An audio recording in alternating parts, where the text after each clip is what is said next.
महाराष्ट्र सरकारने जे काही वीज बिलाचे माफी जाहीर केलेली आहे त्याच्याबद्दल अल्पसं संतुष्ट आहोत आम्ही.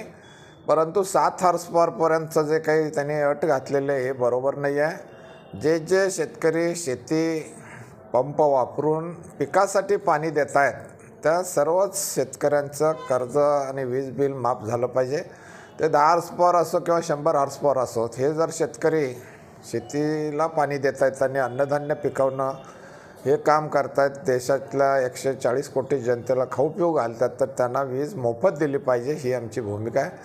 शेतीमालाचे जोपर्यंत सर्व शेतीमालावरील निर्बंध हटत नाहीत, निर्यात बंदी उठत नाही, तोपर्यंत आम्ही बेमुदत धरणे आंदोलन पुण्याला करणार आहोत.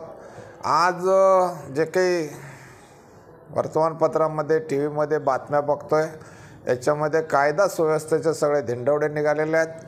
आता पुण्यासारख्या ससून हॉस्पिटलमध्ये जर का ड्रगचे व्यवहार चालत असतील आणि रोज मोठ्या शहरामध्ये श्रीमंताची मुलं गोरगरिबांना चिरडून मारत असतील त्यांच्या 4 चाकी गाड्याखाली, तर कायदा सुव्यवस्था बिघडलेली आहे. आणि याचं कारण मुख्यमंत्री आणि गृहमंत्री आहेत की ज्यांनी आपल्या हाताखाली जे अधिकारी नेमलेले आहेत ते फक्त त्यांना अशा स्वरूपाचे पाहिजेत की होयबा अधिकारी पाहिजेत. जे काही IAS आणि IPS अधिकारी आहेत ते काही तुमचे घरगडी नाही आहेत, परंतु अशा पद्धतीचेच लोक तुम्हाला पाहिजे झालेले आहेत. आणि त्यामुळं कृष्णप्रकाशसारख्या चांगल्या अधिकाऱ्याला तुम्ही तिथं कोणतंही पद आणि कोणताही अधिकार न देता तिथं सडवत ठेवलेलं आहे. तर याच्यामध्ये एक लक्षात येतं की या राज्यकर्त्यांच्यामुळंच आजची कायदा सुव्यवस्था बिघडलेली आहे. चांगल्या अधिकाऱ्यांना यांनी अधिकारावरच ठेवलेलं नाही आणि त्याच्यामुळं आज संबंध कायदा सुव्यवस्था धोक्यात आलेली आहे. या सगळ्या बाबीचा विचार करता शेतीमालाचे भाव वाढू दिले जात नाहीत, त्यांना शेतकऱ्यांना लागणाऱ्या बाकीच्या वस्तूंचे भाव मात्र प्रचंड वाढलेले आहेत. आणि याच्यामुळं हे जोपर्यंत आज शेतीमालाची निर्यात बंदी उठत नाही, संपूर्ण शेतीमालाची आयात निर्यात बंद होत नाही, सगळी बंधनं उठत नाहीत, तोपर्यंत आत्ता आम्ही हे धरणे आंदोलन पुण्यामध्ये बेमुदत असं सुरू करणार आहोत.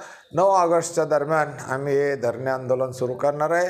आज सांगली जिल्ह्याची बैठक झाली, असेच महाराष्ट्रातल्या सर्व जिल्ह्यांच्यामध्ये बैठका घेऊन पुण्यामध्ये एक न भूतो न भविष्यती असं एक शेतकरी संघटनेचं आंदोलन होईल.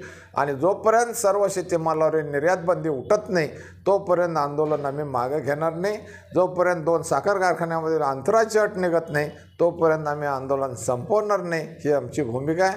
आमची भूमिका दुधाच्या बाबतीमध्ये 1 लिटर गाईच्या दुधाला 1 लिटर डिझेलचा भाव मिळाला पाहिजे आणि 1 लिटर म्हशीच्या दुधाला 1 लिटर पेट्रोलचा भाव मिळाला पाहिजे. जर तुम्हाला हे भाव आमचे जास्त वाटत असतील तर तुम्ही पेट्रोलचे डिझेलचे भाव 30 रुपये 40 रुपये करा, आमची काही हरकत नाही आहे.